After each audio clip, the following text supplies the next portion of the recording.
Mi nombre es Padre Esteban Lamberti. Serví durante 17 años en distintas misiones del clero, y pasé los últimos 5 en el Vaticano, bajo funciones que no figuran en registros públicos, no por secretismo, sino por precaución. Algunas verdades no deben hablarse en voz alta, pero ahora que me encuentro lejos, y mis noches ya no me dan descanso, siento que debo contarlo, porque lo que vi, aún me sigue mirando cada vez que cierro los ojos. Todo comenzó con una carta, una muy breve, sin firma, sin remitente, con un sello apenas visible de la Congregación para la Doctrina de la Fe, una cita, un día, una hora, y una advertencia: no comente este llamado. Ninguna instrucción oficial será entregada por escrito. El lugar indicado no era en San Pedro ni en los palacios apostólicos. Era una construcción antigua, adosada al borde de los jardines vaticanos,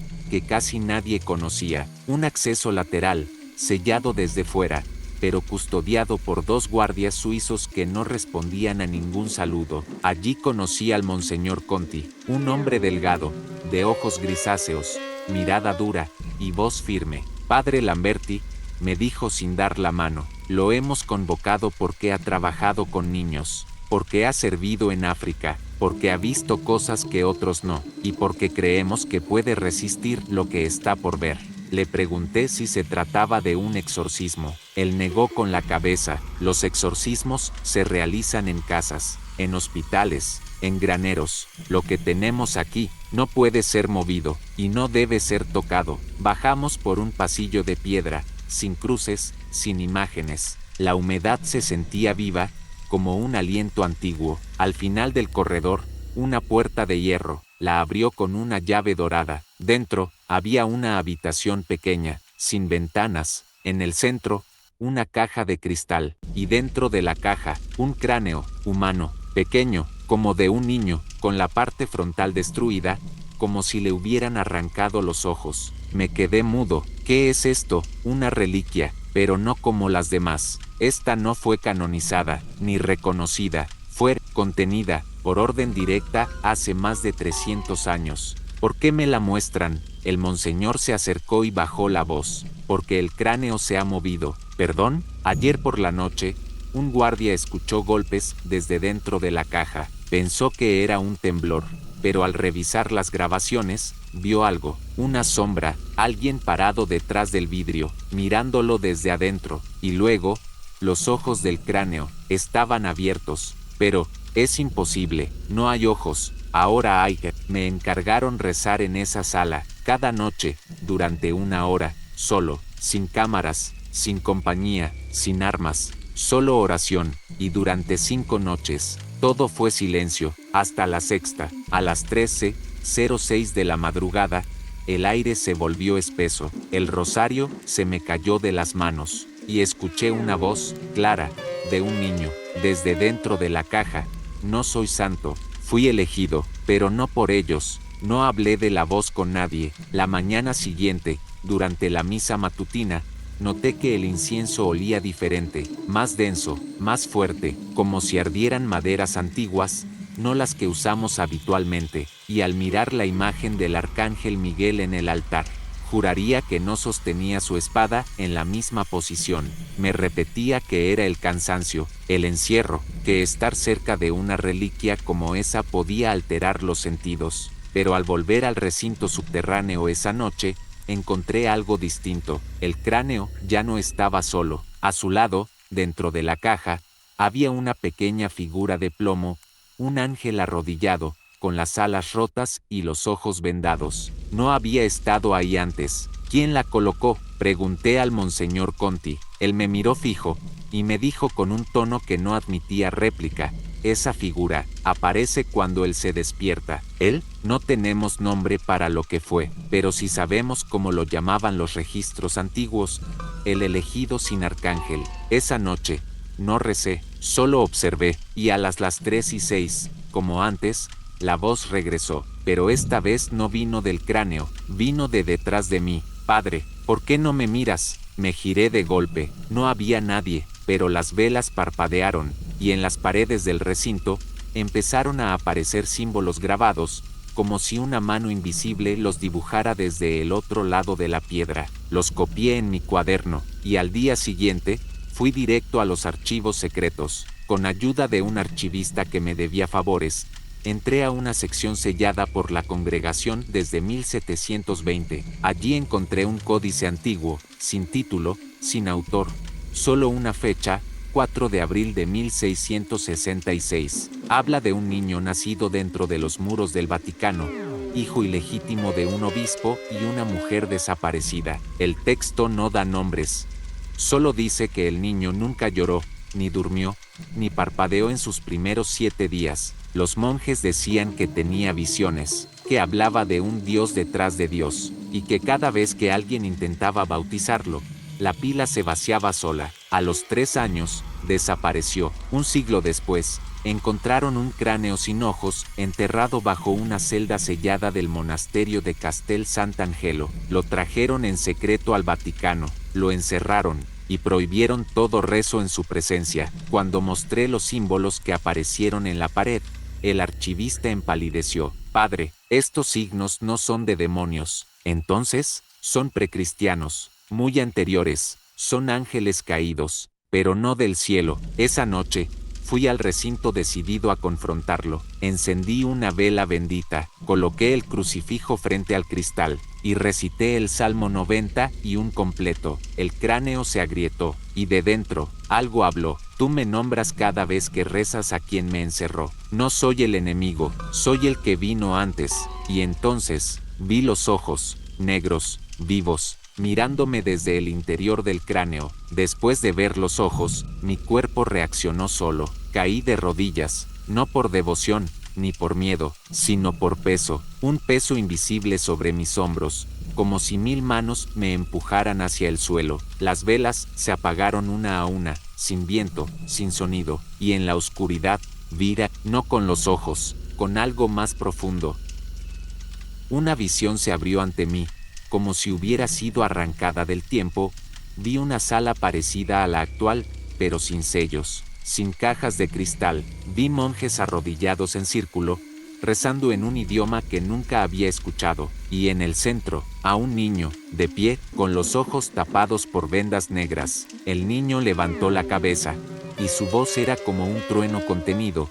Él no me quiere allí arriba, por eso me dieron este nombre, por eso me escondieron aquí abajo. La visión se disolvió, me encontré de nuevo solo, con la respiración agitada y sangre saliéndome de la nariz, pero no estaba herido, estaba marcado. Al día siguiente, busqué nuevamente al Monseñor Conti, le exigí respuestas, le mostré mi cuaderno, los símbolos, la visión. Su reacción fue simple, se persignó, y me entregó una llave. Usted ya no es un simple sacerdote, Padre Lamberti, ahora tiene acceso a lo que los demás no deben ver. ¿Qué es esta llave? Una puerta, la más antigua de todas.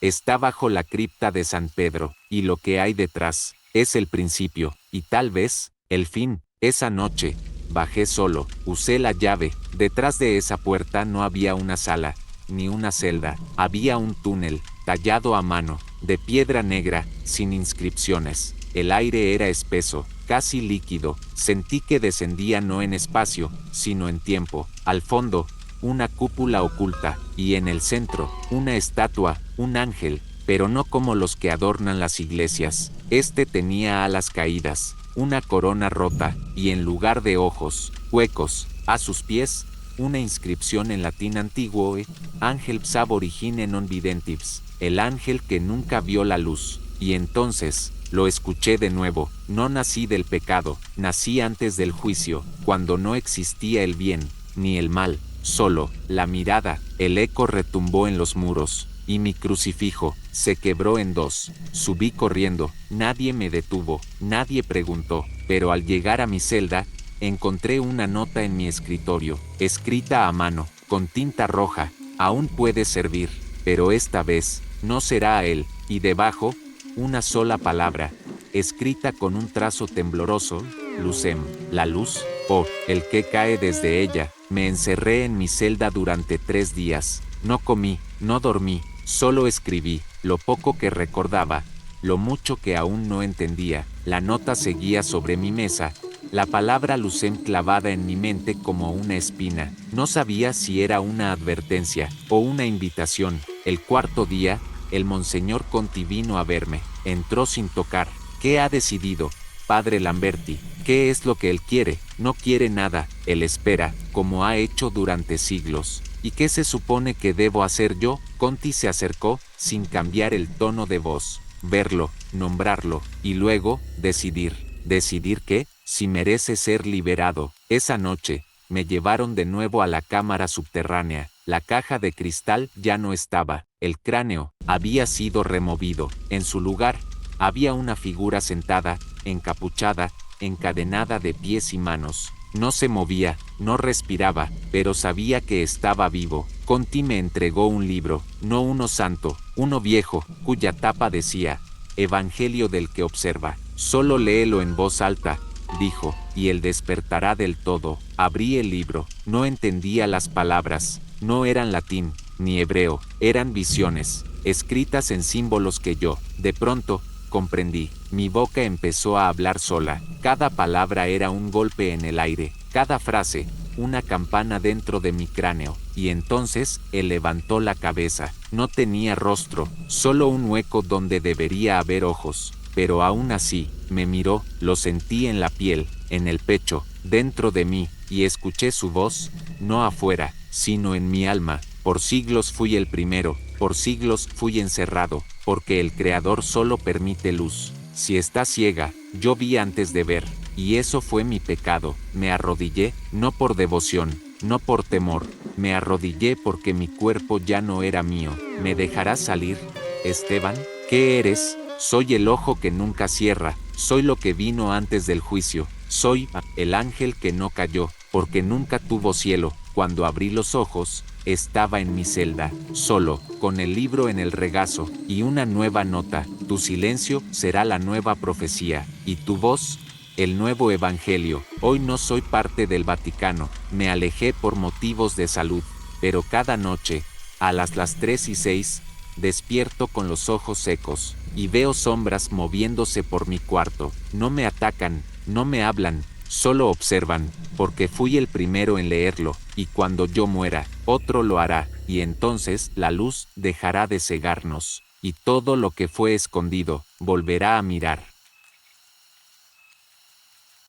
Me llamo Padre Nicolás Di Rossi. Nací en Nápoles, pero he servido en Roma desde mis 26 años. No soy exorcista ni teólogo, solo soy un hombre de fe con una devoción profunda por el silencio. Tal vez por eso me eligieron. Tal vez por eso no debí aceptar. Esto ocurrió hace 12 años. Aunque el tiempo es algo que ya no percibo igual desde entonces. Fui convocado por el prefecto del archivo apostólico. Me pidió que acudiera al monasterio de San Anselmo, en la colina Aventino. Allí, entre los muros de una antigua residencia papal, se encuentra una capilla que no aparece en planos. Cerrada desde el siglo XVIII, sellada bajo orden directa de Pío VI y nunca reabierta, hasta esa semana. Se trata de una revisión simbólica, me dijo el prefecto. Una inspección para valorar si el espacio puede ser consagrado nuevamente. Acepté por obediencia, pero al llegar, algo en el aire me pareció demasiado quieto. La capilla estaba detrás de un muro de piedra caliza, cubierto por un tapiz con la imagen de San Dimas. 4 obreros del Vaticano retiraron los bloques con sumo cuidado, y al hacerlo, un olor antiguo salió desde dentro. No a humedad, era algo seco, como incienso quemado hace siglos. Entré solo, con una lámpara de aceite. Las paredes estaban cubiertas de frescos deteriorados, no con escenas bíblicas. Eran ojos, solo ojos. Ojos pintados sobre columnas, sobre las paredes, sobre el techo. Algunos abiertos, otros entrecerrados. Y todos me seguían. En el altar no había crucifijo, solo una piedra negra, lisa, con un símbolo tallado que nunca había visto. Una espiral invertida con una cruz diminuta en el centro. Y detrás del altar, empotrado en la pared, un confesionario cubierto por una cortina de terciopelo púrpura. Me acerqué. Al tocar la cortina, escuché algo. Un susurro. No en latín, no en italiano. Algo más profundo, más bajo y claramente humano. Padre. ¿Confiesa también a los que ya no viven? Solté la cortina. Me giré. No había nadie. Volví a mirar el altar. La espiral del centro estaba girando, como si fuera agua, como si me absorbiera. Salí de la capilla sin decir palabra.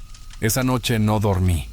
Soñé con columnas que lloraban sangre, con lenguas que rezaban dentro de urnas de mármol, y con una voz que repetía: esta no es una iglesia, es una boca, y usted ya está adentro. Volví a la capilla al día siguiente sin pedir permiso. No lo necesitaba. La orden ya estaba dada. Esa misma mañana recibí un sobre lacrado, sin remitente, con una sola nota dentro, escrita a mano, con tinta negra. Ha dejado algo sin absolver. Vuelva, esta noche. No estaba firmada, pero en la parte inferior había una huella dactilar, de color ceniza. Entré al recinto poco antes de medianoche. Nadie me vio. Nadie preguntó. Traía conmigo agua bendita, un crucifijo antiguo y el Evangelio según San Juan. La capilla estaba igual, pero no del todo. Las pinturas de los ojos parecían más definidas. Algunos ya no estaban abiertos, sino completamente cerrados, como si hubieran comenzado a dormir o a despertar. Y el confesionario del fondo estaba abierto, pero no vacío. Había alguien adentro, sentado, de espaldas, sin moverse. No pude verle la cara, solo una silueta oscura, con sotana deshilachada y manos delgadas apoyadas en las rodillas. Lo único que vi claramente fueron sus pies, descalzos y cubiertos de tierra seca. Me acerqué con lentitud. Me senté en el lado opuesto del confesionario. No dije nada. No hice la señal de la cruz. Solo esperé. Y entonces habló. Padre, ¿a qué edad deja uno de ser inocente? Su voz era baja, pero no vieja. Tampoco joven. Era una voz que no pertenecía a ningún tiempo. ¿Desea confesar sus pecados? Pregunté, controlando el temblor en mi voz. Confesé hace siglos, pero nadie me oyó, porque entonces aún no había confesión. ¿Quién es usted? No respondió. Solo murmuró una frase que me heló la sangre. Yo fui la primera culpa.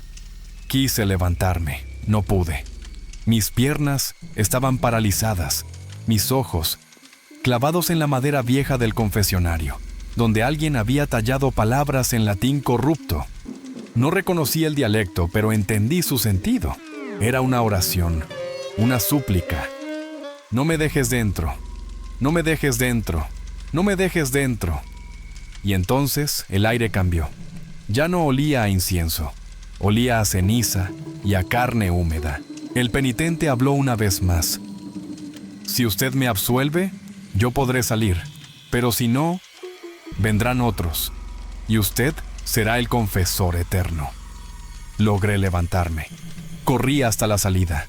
Al mirar atrás, el confesionario ya estaba cerrado, pero en la madera había huellas, como si dedos muy delgados hubieran presionado desde dentro, para no dejarme ir.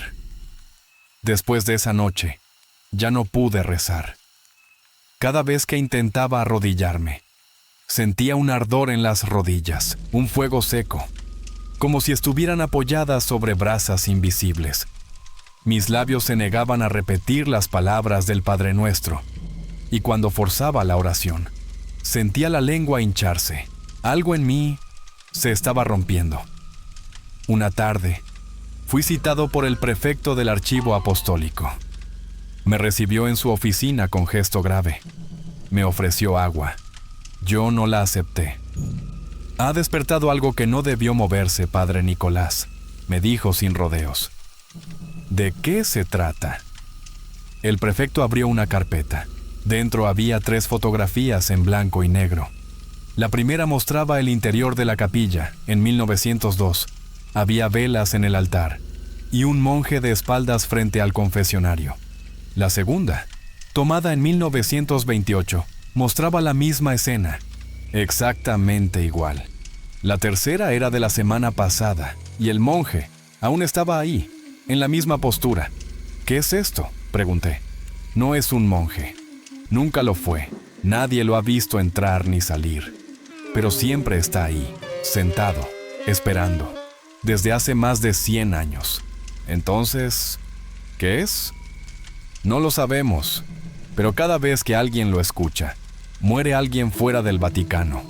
Me quedé en silencio. ¿Muere quién? El prefecto me miró con frialdad. Sacerdotes, obispos, todos con una confesión pendiente, todos con un vínculo a esta capilla. Esa noche volví al lugar, ya no por obediencia ni por fe. Volví por necesidad. Al entrar, el aire estaba caliente, mucho más que antes, como si el espacio estuviera vivo, palpitante. El confesionario estaba abierto, vacío, pero al fondo de la capilla, alguien estaba de pie. No vi su rostro, solo la túnica desgarrada, los pies ensangrentados y los brazos abiertos como en cruz. Pero al acercarme, entendí que no era un símbolo. Era una advertencia.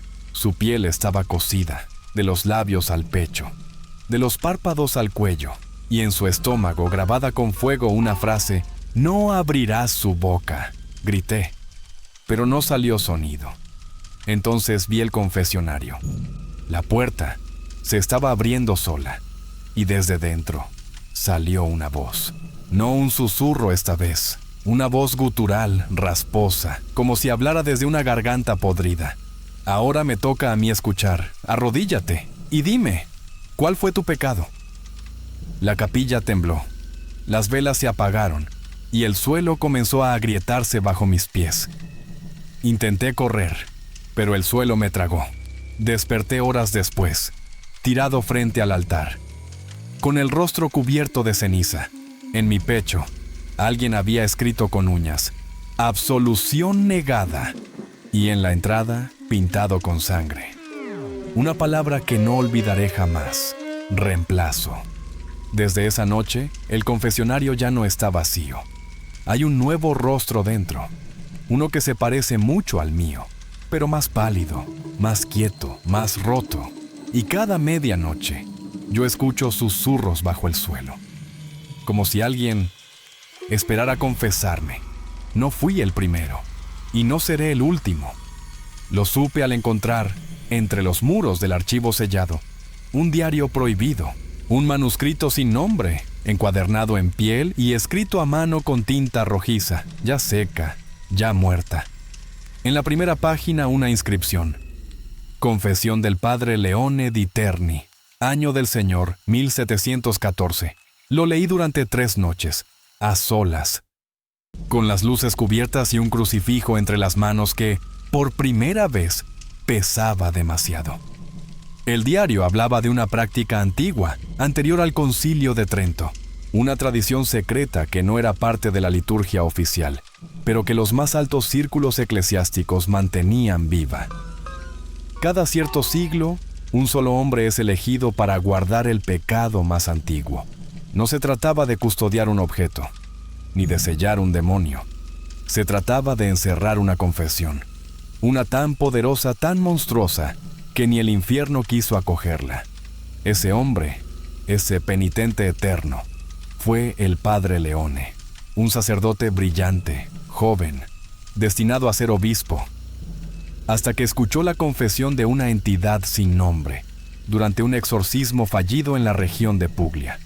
No era un demonio lo que habló, era algo más viejo, algo que recordaba la creación misma. Esa confesión le reveló verdades que no podían pronunciarse sin romper la estructura de la fe, y como castigo, fue sellado vivo dentro de la capilla que él mismo ayudó a construir. Desde entonces, la capilla cambió. Se convirtió en un espacio consciente, una prisión viva, un umbral. Sellamos su boca, cerramos sus ojos, pero su voz todavía atraviesa los muros. Lo que yo vi en el confesionario, lo que escuché en sueños, Era él.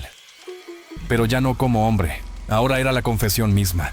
Una criatura sin nombre, sin juicio, sin absolución. Un recipiente de todos los pecados no confesados. Regresé una última vez. Fui hasta la capilla con una lámpara, un recipiente de agua bendita y un bisturí escondido bajo la sotana. Entré. No recé. Me acerqué al confesionario y abrí la puerta. Dentro no había sombra. Había mi rostro, pálido, fijo, como reflejado en un espejo. Y entonces, detrás de mí, una voz. Ahora sabes quién soy. No fui elegido, fui creado por el silencio. Me giré. El altar estaba roto, la piedra negra, hecha pedazos, y del suelo subían manos. No de muertos, de los otros, de los que nunca murieron porque nadie los escuchó. La capilla entera temblaba, el aire sangraba, y entendí. No fue construida para adorar, fue construida para contener. Un pozo de voces, una boca sin fondo. La cárcel del primer pecado no confesado. Hoy no estoy en Roma. El Vaticano me declaró desaparecido, pero cada noche, a las 3:33, escribo en la misma libreta. Yo lo escuché, y ahora él vive en mí, porque el penitente ya no está encerrado. Caminamos juntos, y pronto, alguien más vendrá a confesarse. Me llamo Padre Luca Ferrani. Llevo 20 años sirviendo en el Vaticano como restaurador de arte sacro. Mi trabajo ha consistido en limpiar, conservar y devolver el brillo a los frescos, estatuas y vitrales que decoran nuestras iglesias más antiguas. Siempre me consideré un hombre de fe, pero mi fe no estaba preparada para lo que encontré bajo los cimientos de la iglesia de San Calixto. No suelo escribir lo que veo, pero esta vez no puedo callarlo, porque alguien aún está allá abajo. Todo comenzó con un encargo discreto del Departamento de Patrimonio Eclesiástico. Recibí una orden de inspección para revisar los restos de una pequeña cripta descubierta durante unas reparaciones estructurales en San Calixto, una iglesia menor situada en una esquina poco transitada dentro del Vaticano. No está en los mapas, me dijo el obispo a cargo. Nadie tenía registro de esa sala, pero al parecer hay frescos en sus muros. Y otras cosas. ¿Qué tipo de cosas? Ve por ti mismo, pero no vayas solo. Llévate a un seminarista. Bajamos al día siguiente con Marco, un joven que estudiaba en el Pontificio Colegio Pío Latinoamericano. Le brillaban los ojos ante cada piedra antigua. La entrada a la cripta era una puerta de madera tallada, sellada con cera endurecida. Al romperla, el aire nos golpeó como un suspiro desde una garganta muerta.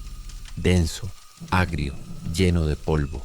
La habitación tenía forma octogonal, con frescos oscuros en cada pared, pero no representaban escenas bíblicas. Eran figuras humanas sin rostro, arrodilladas ante un trono vacío. Y en la pared del fondo, un símbolo que no reconocí. Una especie de espiral con 4 brazos que se extendían hacia los extremos del octógono. No había crucifijos, no había imágenes de Cristo, ni un solo ángel. Padre, ¿usted ve eso?, dijo Marco, señalando la esquina derecha del techo. Había algo escrito en letras desgastadas. Aquí no entra el Cordero. Volvimos al día siguiente con más herramientas. Yo debía tomar fotografías de los frescos para enviarlas al departamento de conservación. Pero esa segunda visita fue diferente. Había una marca en el suelo, un rastro circular, como si algo hubiera girado sobre su eje durante la noche. Y en el centro, una pequeña figura de piedra, un cordero sin cabeza. ¿Quién puso eso aquí?, pregunté. Nadie respondió. Marco se acercó a tocarlo, y cuando lo hizo, la luz eléctrica se apagó. Solo quedaba la lámpara de mi pecho, y el sonido como de respiración dentro de la piedra. Vámonos, dije, pero Marco se quedó inmóvil con los ojos clavados en la pared. Padre, los frescos. ¿Qué? Los rostros ahora están ahí. Y era verdad, las figuras sin cara ahora nos miraban. Ojos abiertos, sin párpados, sin alma, mirándonos, esperando. No regresamos esa misma noche. Salimos temblando, con el silencio pegado al cuerpo como una segunda piel. El fresco con los rostros abiertos, la figura del cordero sin cabeza, el símbolo en la pared. Todo indicaba que lo que habíamos abierto no era una simple cripta. Y aún así, al día siguiente recibí una orden por escrito. Continúe el estudio. No comunique nada fuera del recinto. Toda información pasa por la curia. Firmado por alguien que no conocía. Y con un sello que nunca había visto antes. Volvimos al cuarto día. Marco iba pálido, decía que no dormía, que oía oraciones en otro idioma cada vez que cerraba los ojos. ¿Qué idioma?, le pregunté. No sé, pero no está hecho para humanos. Siento que si lo repito, algo se rompe. Le di agua bendita. Hicimos una oración antes de bajar, pero el ambiente ya no era el mismo. La cripta estaba más fría, los frescos más nítidos, y en el centro de la sala, sobre el símbolo del suelo, un círculo de ceniza. Dentro del círculo, una Biblia, pero todas las páginas estaban en blanco. Marco la tomó en sus manos. Yo le dije que no lo hiciera, pero ya era tarde. Cuando abrió la Biblia, una sola frase apareció escrita en la primera hoja. Aquí no habita la palabra. En ese instante escuchamos un sonido, como pasos, pero no sobre piedra, como si caminaran dentro del muro. Giramos hacia la pared derecha. Una de las figuras pintadas en el fresco parpadeó. No fue una ilusión, no fue sugestión, lo hizo. Y luego movió los labios. Marco cayó al suelo convulsionando. De su boca salían murmullos que no eran suyos, palabras que se curvaban, que chirriaban, como si fueran arrastradas desde un idioma que no pertenece al mundo. Yo recé, grité, derramé agua bendita sobre él. Pero Marco seguía mirando hacia arriba con los ojos abiertos de par en par, repitiendo una frase. Domine qui fuit ante lucem, Domine qui fuit ante lucem. El que fue antes de la luz. Logré sacarlo, lo cargué en brazos. Fuimos llevados a la enfermería del monasterio. Allí, un médico suizo me preguntó qué había pasado. No pude responder, pero antes de irse me dijo algo que me heló. Usted no es el primero que sale de esa sala con los ojos cambiados. ¿Qué quiere decir? Mírese al espejo.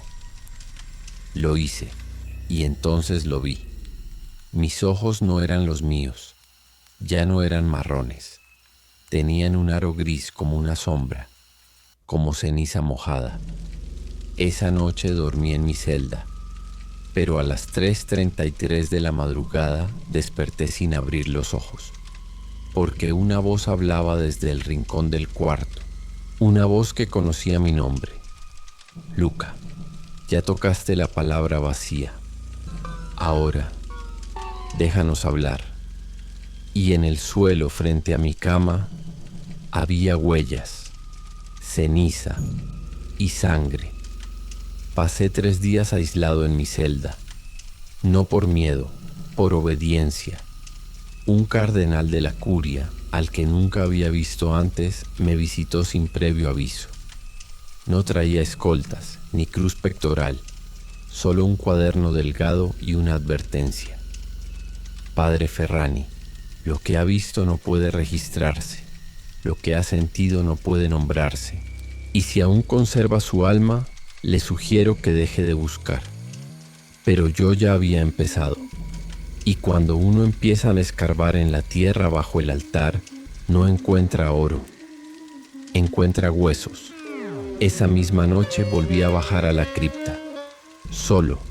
La Biblia vacía seguía allí, y junto al símbolo del suelo encontré algo nuevo, un libro. No estaba la vez anterior.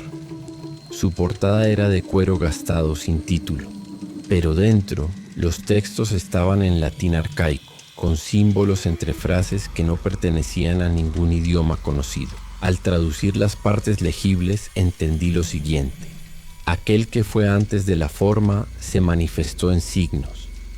No fue palabra, fue intención. El culto de los sin cruz le ofreció silencio, no cantos. Le ofreció sombra, no incienso. Y cuando él habló, lo hizo desde la nada. No para redimir, sino para recordar lo que había antes del principio. Descubrí que ese culto fue real. Existió dentro del Vaticano, escondido en sus sótanos, camuflado como una orden de oración perpetua. No adoraban al diablo, no negaban a Dios, lo ignoraban, porque su fe no estaba en lo que vino del cielo, sino en lo que no necesitó crearlo. A la mañana siguiente Marco desapareció. Nadie supo decirme dónde fue.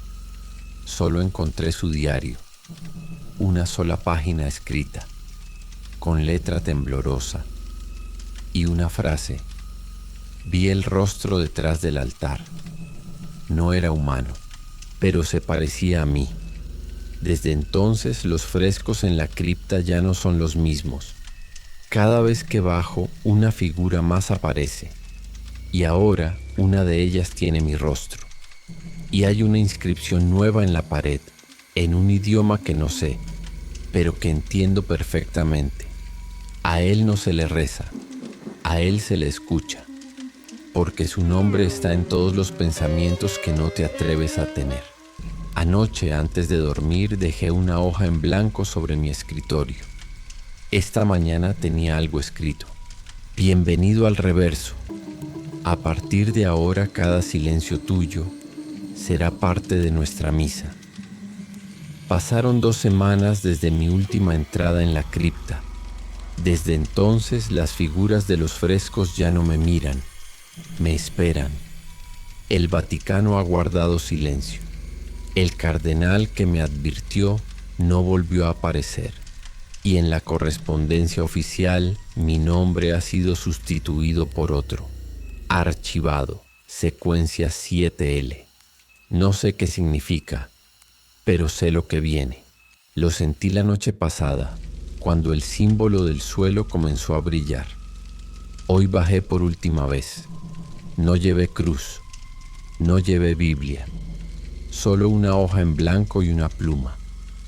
El símbolo giraba lentamente, como si palpitara con el latido de algo invisible.